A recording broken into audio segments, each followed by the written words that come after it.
જિલ્લામાં વકફ બોર્ડના નામે મસમોટા જમીન કૌભાંડનો પર્દાફાશ થયો। જિલ્લામાં વિવિધ સ્થળ પર જમીન કૌભાંડ આચરવામાં આવ્યું। વકફ બોર્ડના નામે જમીન કૌભાંડના ભરૂચ જિલ્લામાં 8 ગુના નોંધાયા, જેમાં અંકલેશ્વર બી ડિવિઝન પોલીસ સ્ટેશનમાં 6, અંકલેશ્વર જીઆઈડીસી નબીપુર પોલીસ સ્ટેશનમાં 1 ગુનો નોંધાયો, તો ભરૂચના નબીપુર અને પાલેજ પોલીસમાં 1 ગુનો નોંધાયો। આ તમામ ગુનામાં એક જ મોડસ ઓપરેન્ડીથી કૌભાંડ આચરવામાં આવતું હતું। ગુજરાત વકફ બોર્ડના ખોટા પત્રો બનાવી કૌભાંડને અંજામ આપવામાં આવતો હતો।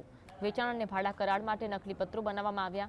22 ડિસેમ્બર 2023 થી 29 ઓગસ્ટ 2024 વચ્ચે આ સમગ્ર કૌભાંડ આચરવામાં આવ્યું। આ સમગ્ર કૌભાંડના મુખ્ય આરોપીઓ અફસાના બાનુ કાઝી હોવાનું ખુલ્યું, જે વકફ બોર્ડની ક્લાર્ક હતી।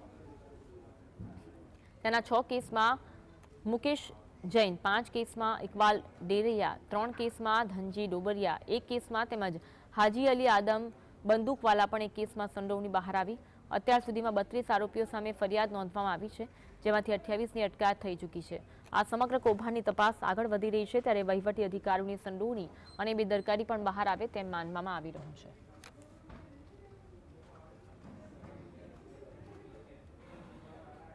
આ તમામ ગુના સબબ કુલ 32 જેટલા આરોપી પૈકી 28 જેટલા આરોપીઓની અટક થઈ ગઈ છે, જેના મુખ્ય સૂત્રધાર જે છે એ વકફ બોર્ડના ક્લર્ક અફસાના કાઝી છે।